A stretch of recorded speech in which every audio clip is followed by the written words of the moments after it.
এই রান্নাটা যে এত মজা হয়েছে কি বলবো।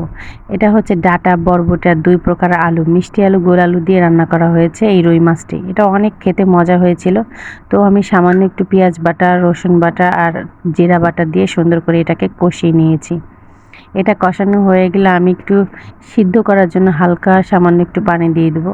এটাই, আর এগুলো সব এত সতেজ আর কি বলে জালি যে তাড়াতাড়ি সিদ্ধ হয়ে গিয়েছে।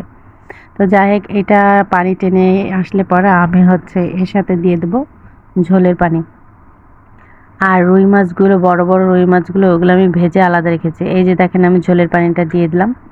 এটা দেওয়া হয়ে গেলে আমি একটু ফোড়ন বাটা দিয়ে দেবো। এটা হচ্ছে পেঁয়াজ আর হালকা সামান্য একটু জিরা।